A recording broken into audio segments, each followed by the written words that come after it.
Another week in the books for Major League Baseball, and things have improved for the Mets and the Phillies. Well, just barely. They've won a game, and that's an improvement for them, but not much there. Alex Cora out in Boston, and did you know there are only 7 catchers that have ever hit 300 for their career in Major League Baseball? You'd be surprised by who some of them are. It's This Week in Baseball. Obviously, I think the biggest news of the week is Alex Cora's firing, if only because it supersedes Carlos Mendoza being out as first manager being fired this year. The Red Sox apparently today here on Sunday came out and said that this shows that they believe in the players. So this is the take they're trying to take. So we didn't think the manager, obviously, without them saying it this way, but we believe these players are the right players, so we got rid of the manager. Well, what else are you going to do? You can't get rid of all the players. Right, obviously. That's sort of where we are as Met fans, being like, listen, they stink, and you got to make a change when you stink this bad, and unfortunately, the only guy you can really change is the manager.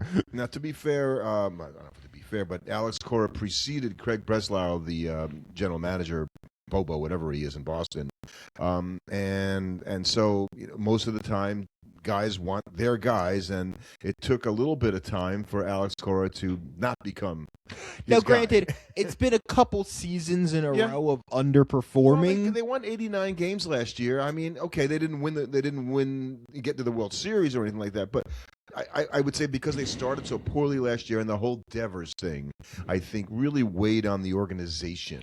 And it's been this organization that sort of had this thing hanging over. Obviously, Cora is not happy about this firing, and I'm sure there's a lot of franchises out there thinking right now, being like, well, we wouldn't mind Alex Cora being our manager. Yeah, and remember he got the job after having to take a year off from the whole Astros thing, right? And then they won the World Series in 2018, and all of a sudden he was the guy, the manager again. So and the Yankees beat the tar out of the Red Sox. Well, I mean they swept them this week, and so they come back and then they win a game 17-1 on Saturday, and that's the game that gets Alex Cora fired. Right. I think that they had already decided to get rid of him, and that was. And probably if they had not been playing a noon game, they would have fired him before the game, and they just happened to win that game big. But I think the Yankees are looking around at the American League going, oh, okay, yeah, we're kind of cool if we're already hold serve position for the rest of the season, and oh yeah, before May. Well, and it's a point that I wanted to make. Going, okay, so the Yankees obviously in first place with the Rays still not far behind. Yeah, they're 16-11. I don't know if you think the Rays are going to have staying power. I don't. So if you were going to put them aside for a moment, say, okay, of the other 3 teams that are underperforming, the Red Sox right now, the Blue Jays, and the Orioles, if you look at it that way, which of those 3 teams has the best chance to run down the Yankees and give them a fight for the division title? Do I have to pick? Yeah, okay. That says where your head's at. Yeah. I mean, I guess I'd say the Blue Jays purely because in the theory that the guys come back from injury and go right back to being what they expect them to be, they're the team that I have to do the least explaining for otherwise why they'd suddenly be good, other than guys came back from injury and they're not playing with their guys right now. Whereas the Orioles, it's just okay, guys in the lineup that have now not performed for a number of seasons suddenly start having to perform. That's a lot harder, and that's kind of where I am with the Mets and a lot of their issues, where it's just oh, the only way I can reasonably expect them to be better is I have to expect a bunch of guys who I now have a large body of evidence as being not particularly good at baseball in the major league level, suddenly becoming very good at the baseball at the major league level for an extended period of time. And it used to be able to say, well, it's only April. There's a lot of baseball. The thing is, number one, this April has been interminable. Now, granted, the Mets lost 12 games in a row. That's why it feels so. That feels for you if you're rooting for the team. But in general, it's this season started in March. They've played 27 games already. And almost 20% of the season is over, and we're still in April. It feels endless, and we haven't even gotten to May. Right, and you obviously, I don't think it's too early for, and no team is out of it yet, especially with an expanded playoffs, because when people talk about how no team has ever started the season with X or Y record or lost this many games, that's comparing it against all of baseball when for the longest time, literally 2 teams made the postseason. That's such a great point, Gordon, because the same thing is well, that never happened before. Well, you never had this many teams make the playoffs before. Right. So it's like we can't really look at it the same way. So the Mets are they in bad shape for making the playoffs? Yeah, but I don't think they're out of it nearly the same degree because let's be realistic. It's like there's not that many teams that are playing that well right now. The Mets are 9-18. Going into the second game of a doubleheader. Going into the second game of a doubleheader, assuming that 9-18 doesn't counts the game they literally just lost. They could be 9-19. I'm not 100% sure. No, they're 9-18. They're 9-18. Okay.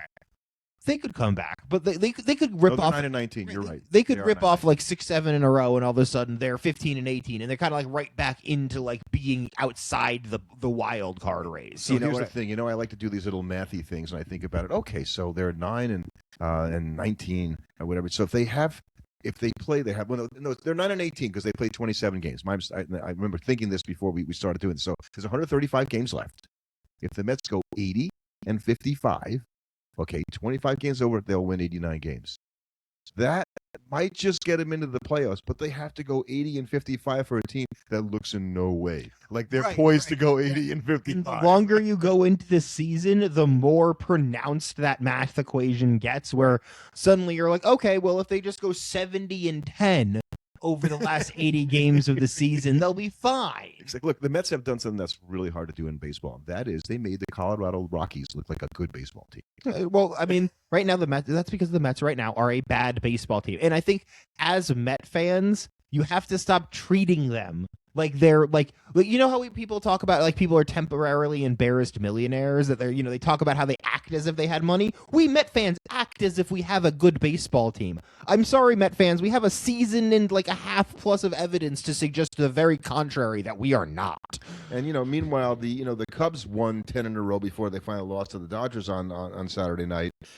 But all that did was get them, I think, they're now tied for first place or going into today with the Reds. Right, they're just even. No one's talking about the Reds. Right, the Reds are 18-10. They're cruising right along. Now they're a team. They're doing so well in one-run games right now. And now the thing is, over the course of a single season, that can hang up. That can hold up.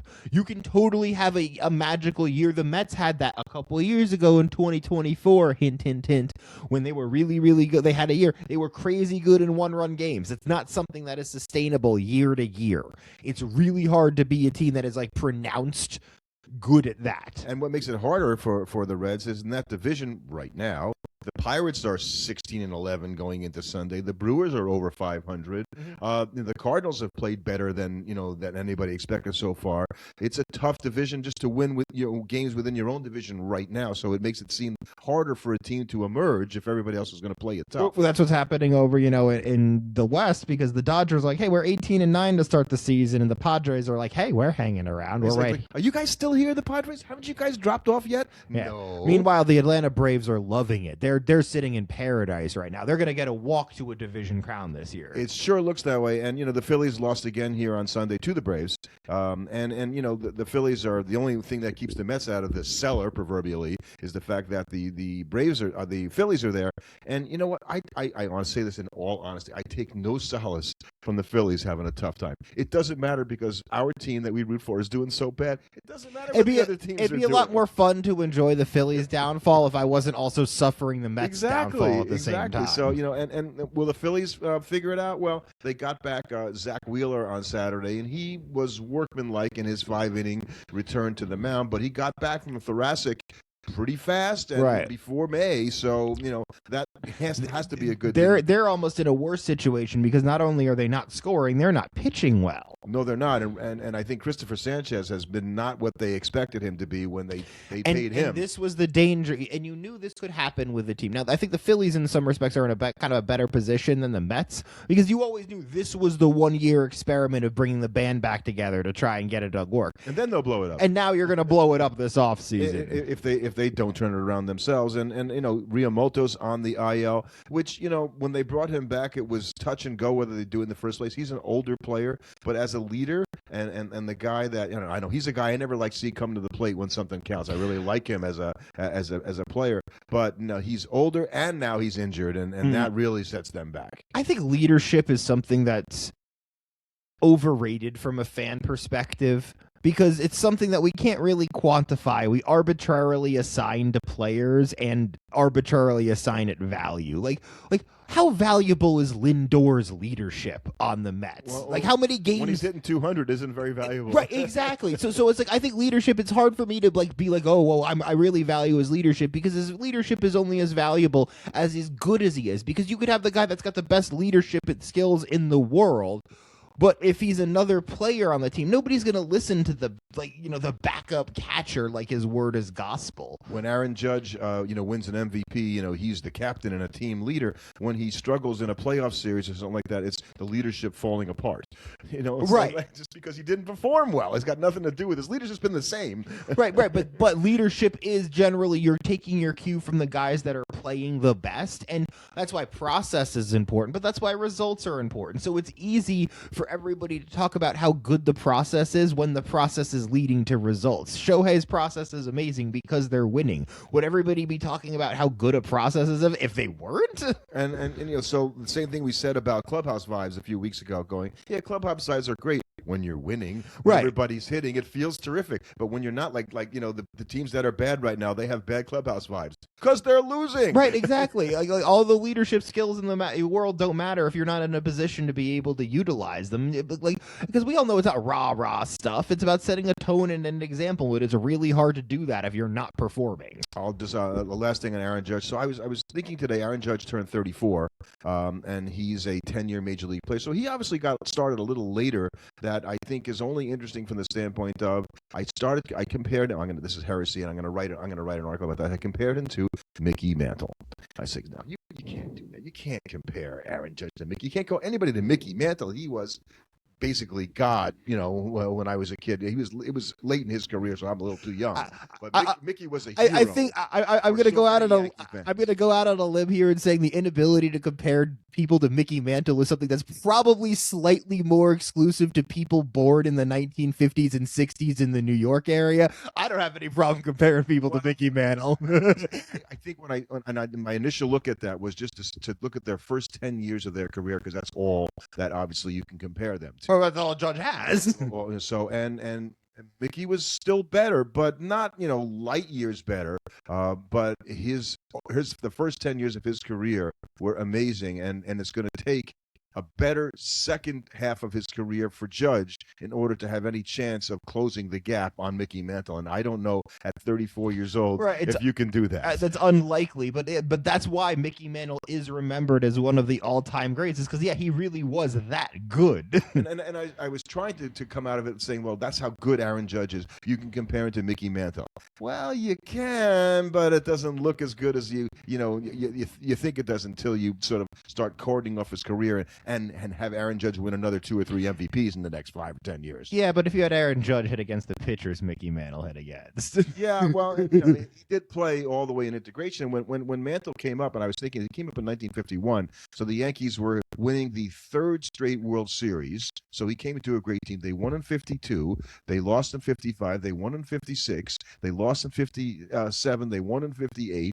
So he is on 5 World Series winners in his first 10 years. Aaron Judge has got no World Series wins, and so it's kind of a big difference. Level of stakes, and so I think Mantle's teams were better too. 100%. So anyway, I'll be working on that as well. What else did we see this week? Murakami is continuing to hit home runs. He's proving it looks like it's a brilliant for the league lead. Right now, it's a brilliant deal by the White Sox, but that kind of folds into look. This is a tough league because we talk so much about prove it right now. You look at guys like Ellie De La Cruz and O'Neal Cruz, who are both playing fantastic baseball, who are finally playing like the guys their teams need them to be, as Ellie De La Cruz records the hardest hit ball of the season. It is April. We've seen this before with the Pirates. We remember we were talking about this a couple podcasts ago, how they had that great April to start off and then they fell apart. So we have to see, but they're playing the way that their teams need them to right now. Both of their teams are playing well. Right. You're not looking at the Reds going, okay, you're 18-10, but you're really good in 1-run games. And okay, yeah, and Ellie De La Cruz is going to come along and that'll help that. No, he is there. He's doing that, which is both a great thing and a concerning thing, because you're like, oh, you need to win all these 1-run games when he's finally playing like the guy we thought he was. But I think you're seeing that, and you're seeing guys The teams that are succeeding are the teams that are having guys step up and play well, obviously. The reason why the Mets and the Phillies aren't playing well is because nobody in their lineup is performing, respectively. Exactly, and watching the games, if you're watching an offensively inept team, which is what the Mets are right now, it's torture watching them because they never get the hit. They leave the bases loaded like all the time, and you just know it's, right. And I'll say that. Okay, I realize because I always say it's like I would prefer them to be a pitching inept team. And I would say this: if you're casually watching the game, your team being pitching inept is infinitely more tolerable than hitting inept. Because you guys get on base and they get some hits. Well, because you get on base, you score runs, and yeah, your team might fall behind, but when your team is giving it up and they're not pitching well, you just change the channel. Oh, okay, yeah, they're down 9-1 today. You just don't watch the game. I watched them. At least you get to watch them score. Right, but when they don't hit, you watch the whole freaking game because it's 1-0 and it's a close game, and you watch them just trot up there over and over again, striking out, and that's so much worse than just turning off the game and doing something else with your day. This week I saw that I wrote down Crochet. What's wrong with Crochet? Because he had a couple of bad starts until yesterday, and then so there is nothing wrong with Garrett Crochet. Right. 15% of the season is a big part of the season, but it's also 15% of the season. You can have a bad 15% of your season and still win the Cy Young. I think once you get past the quarter mark, once 25% of the season is done, games or 40 games, that's when it starts being hard to overlook that part of the season for anybody, for a player statistically. Like because we looked at Lindor. Like, it's like, okay, yeah, Lindor, you were great, for a bunch of the month last year, but sorry, having 2 months of the season where you're legitimately one of the worst shortstops in baseball doesn't exactly work for us. Well, and he's just kind of followed that up this year with the same thing. Well, and now you're not going to see Lindor in the field probably till late June, as his injury is worse than the one that his teammate Soto got. So it makes you think, okay, so what are they doing in the Met locker room that 2 guys that are stars got calf injuries in the same they're not doing anything. Yeah, they're non-contact. They're weird non-contact injuries. It's not like 2 pitchers both had the same arm issue and they throw the same pitch that the Mets taught them. Lucas Giolito, finally, we've been talking about that, signed with a major league team, that being the Padres. But they get richer. They have another pitcher who is continuing on what we've been talking about is an amazing run, because Mason Miller still hasn't given up a run in 34 2/3 innings this year. And that puts him on, this is the longest a relief pitcher has ever done that. And the record, by the way, and I knew that Orel Hershiser had the record with 59 consecutive scoreless innings. Mm-hmm. The question is it harder to do it as a reliever than it is as a starter? They're difficult in different ways. You accumulate the innings a lot faster as a starter, but you're also throwing to the same batters multiple times in the same game, so they got a chance to see you. But the reliever has to do it across all these different outings. Well, so you come out all these different times. Right, he's got to be electric in so many different games comparative to the starter. So I think they're both really difficult. They're just difficult in different ways. I think that's a good point, because as we know, getting through the lineup a third time today is more difficult than it was when Hershiser even pitched. Right. So, that kind of makes that the challenge, going, well, how are you going to maintain that kind of a scoreless streak as a starter? Well, as a relief pitcher, like we said, you got to come in and you better be on your game every single time. To have 34 innings, it's like, okay, well, wait a second. You got to basically be pitching, all of these different games and all of these different batters without giving up anything, which is hard. So a couple of notes on the Brewers starter, Jacob Misiorowski, who is the flamethrower. Mm-hmm. He has thrown the 3 hardest pitches of the season to the first batter of the game. Yesterday on Saturday, striking him out with a 102.7 mile an hour 4-seamer. It represented the fastest strikeout pitch by a starter since pitch tracking began in 2008, beating Tarek Skubal's 102.6 mile fastball on May 25th last year. He then struck out Brandon Lowe on 102 mile an hour, .2 third strike. This is what I found interesting. He's the first starter with multiple strikeouts at 100 miles an hour or more in an inning under pitch tracking. Only the second pitcher with multiple 102 mile an hour plus strikeouts a game. This guy is now supplanted Hunter Green, I think, as the guy that you can count on the most for the best performance at plus 100. Well, right, he's going to be the guy that's going to throw the ball hardest. He's kind of taken over and supplanted everybody as the hardest throwing starter in major leagues. And the major when you leagues. see a guy throwing that hard as a starter, and we saw It's Jacob cool. deGrom do it, you saw obviously Hunter Green do it. You think, okay, it's only a matter of time. Right. The injuries are coming. So that's what I would be most concerned about. The early pick for a triple crown in the American League, I think, would have to go to Jordan Alvarez. Is it really a pick for Triple Crown? Well, in terms of him hitting for average and because the home runs, I think, are a little surprising that he's leading the league in home runs. I don't think you would expect him to be a guy who's going to finish the season with 40 homers. Oh, He's certainly yeah. on a pace to do that right now. Really? You You think wouldn't? so? I don't know if he's that kind of a home runner. He's just a fantastic hitter. Really? I don't know. I think of him as that kind of power hitter. Well, I think as you get older, also you hit with a little bit more power. But he's doing it all, and yet, despite that, the Astros aren't still very good. Right. And so it's not always about having the best player on your team or having, the guy that's, look at all those years with Miguel Cabrera in Detroit. When he ran their Triple Crown, it wasn't like they were particularly good. That's a true story. The Braves started a rookie last week, Jim Ritchie, against the Nationals, and the first pitch he ever threw in the major leagues was hit over the fence for a home run by James Wood. Now, that might shake up some pitchers. He went on to have a great start. Yeah, pitched 7 innings and he got the win. So good for him, right? On coming back from, he'll never forget that. That's for sure. Yeah, the first pitch I threw, the guy hit in the parking lot. But I stayed in the game and I got 7 innings. What else? Savage is going to make his debut this week for the Blue Jays finally. So that we were talking about them getting healthier. That would go a long way. That goes a long way. To have them. And they're actually right around 500 now. So quietly, of the teams that started out poorly, they've actually righted the ship a lot better than some of the other teams we've been talking about. No, not too many big names going to the IL. Just Denzel Clark, Wyatt Langford for Texas, and then JT Realmuto, as we discussed, he also went to the IL. So as you kind of progress through the season, you just see more and more names added to that list. So we were talking about Ohtani and pitching, and what the Dodgers have started doing is considering, what do we do when Ohtani pitches? Should he bat? Because he doesn't hit very well when he pitches. And so a couple of suggestions that I heard was, A, don't pitch him at all, and let's him, because they're talking about the Dodgers having an unfair advantage, right? So you allow 13 pitchers on the staff, but the Dodgers have 13 pitchers on the staff plus Ohtani. He doesn't count as a pitcher.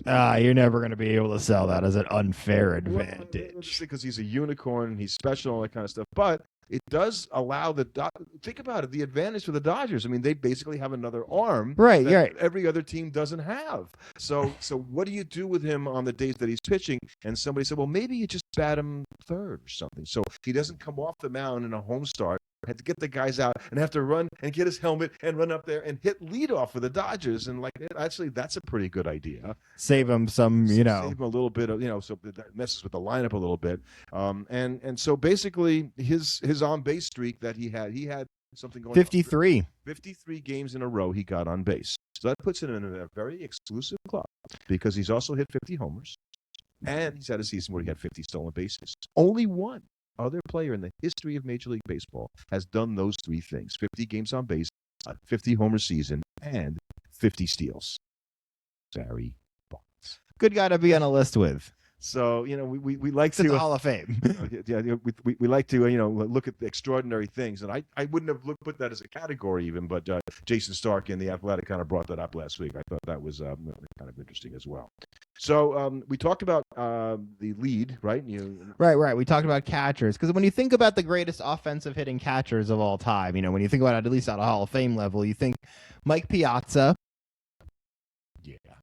And then it kind of stops. There's not a lot of guys in terms of anybody that's hit that level, at least. Following the game for a long time, what I was surprised to see is that, and I think my friend Tom Stone was the one who came up with the article, that only 7 catchers have a career, and you have to have enough at bat to qualify, have a career average over 300. So there's a few things that go with that. They're all 6 of them are Hall of Famers. Okay, so you already thought, who was a good hitter as a catcher? And a couple of them are really recent. That's the thing that catches you on this. So Buster Posey, who's not yet a Hall of Famer, so actually only 5 of them are Hall of Famers. The sixth one will be a Hall of Famer because I'm counting on Posey. And the other guy recently is Joe Mauer, who was a recent Hall of Famer as well. So those are your recent guys. And Piazza, you go down there. But then you go further back, and you have guys that, unless you're an older guy like me, you probably even are barely familiar with Mickey Cochran, who played for the Tigers back in the 1940s. I've heard the name, and that's because I'm around you. Ernie Lombardi, the schnoz that roared, who played... No relation to Vince. No Vince, but Ernie Lombardi, the slowest man in baseball at the time. And Bill Dickey, who I've heard of again because we've talked about Hall of Famers on this podcast so much that he comes up. Bill Dickey, the career Yankee. And what I liked about Bill Dickey is he wore number 8. And the guy that wore number 8 after him was Yogi Berra, who was the catcher, basically, with a couple of guys for a year or two in between the two. So number 8 was the catcher for the Yankees for like 30 years or something like that between those two guys. And the other guy was a guy, this is what made me kind of write about it, it's a guy named Spud Davis. Actually, his real name is Virgil Davis. But because he liked to eat potatoes, they called him Spud, which was like that. That was such a boring. Like I wanted some exciting name. Why he got the name Spud? Why'd Davis get called that? Spud Davis. Yeah. What do you mean? Very good, very good. But Spud Davis. So I compared Spud Webb. Spud Webb. I compared him to the other guys, and immediately two things came about. Spud Davis is not a Hall of Famer, even though he hit 306 for his career. He hit like, I want to say, is it fair? A soft 306 with like 117 ops plus, compared to these other guys who all hit 120, 130, and then there's Mike Piazza. So the other thing is that Mike Piazza is he looks better when you compare it to other Hall of Fame catchers who hit 300 that are all basically Hall of Famers. Piazza's like, man, this guy was really like, you don't realize how much of a unicorn Piazza was as a player until you look at him in comparison to the other catchers, and you're like, wow, there's basically never been an offensive force at catcher in Major League Baseball like Mike Piazza.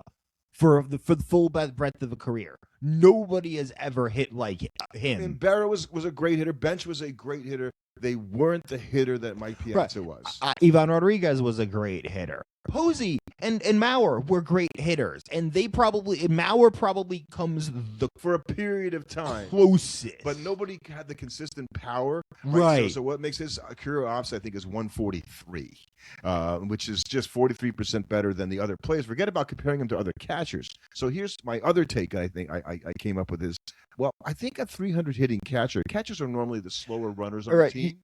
Right, so a 300 hitting catcher isn't as good as a 300 hitting speedy outfielder. Like, what if you isolated OPS plus to just their position? Right. And it'd be interesting to see, because then that would also help with it would probably help give more value. It would be interesting with the value on guys. Would that give more value? Because we also talk about how speedy guys don't get as much credit with run creation. Exactly. And so the catchers, because they don't run well and all that stuff, a catcher gets a 2-out base hit to get his out, but he's not going to score from first on a double. He's not going to. So he holds you back a little bit in that respect, and so it's more of a meaningless stat.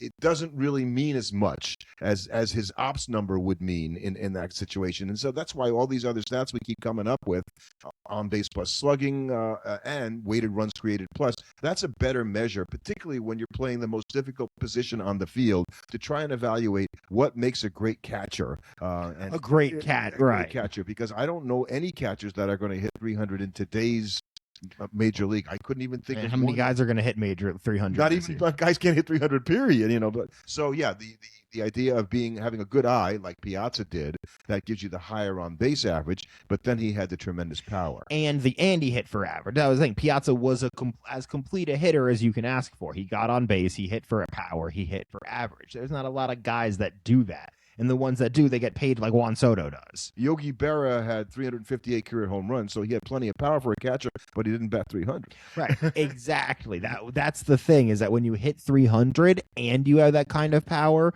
you're such a force in the lineup comparative to a lot of people. So maybe the Braves' Drake Baldwin, who's gotten off to an amazing start to his career, will approach that. But I think anybody that does that, if you hit 300 for a season and have a great season, you're probably doing it for a season. Right, you got to remember, Mike Piazza had a career batting average of 308. And that's with some garbage years at the end of his career when he wasn't very good. If you stopped after his year 34 season, oh man, his career numbers would be even better. Right. I mean, he had those crazy years when he first came up with the Dodgers where he won a batting title. Right. I want to say he batted like 350 or something like His that. career high. Imagine He catcher never won a batting batting. He 350. never won a batting title. Oh, he didn't win a batting title. He hit 362 one year, but he I never was won wrong a with the batting 350. title. Sorry, yeah. He hit 346, 336. Who the hell beat him for the? I think Tony Gwynn must have beat him when he batted. That was in 362. '97. No, it wasn't Tony. How do you lose a batting title when you hit 362 in today's baseball? Right, I don't know. I'm not sure who won, but let me look it up really quick. 1 second. So I guess we don't. We saw Piazza play here in New York, obviously as Met fans, and because we're stupid Met fans sometimes, the complaint you'd always have with Piazza, well, his defense wasn't that good. Couldn't throw out runners very well. It was Tony Gwynn. It was Tony Gwynn. Okay. Well, because Tony Gwynn hit 372 to beat out not Mike Piazza, but to beat out Larry Walker, who hit 366. Piazza finished third. Right, Piazza finished third. He hit 362, and sorry, you don't even finish second. So that tells you how great Piazza was, and so I just think it's interesting that the whole of Major League Baseball, only 7 catchers batted 300. A few of them fell just short, but not Mike Piazza.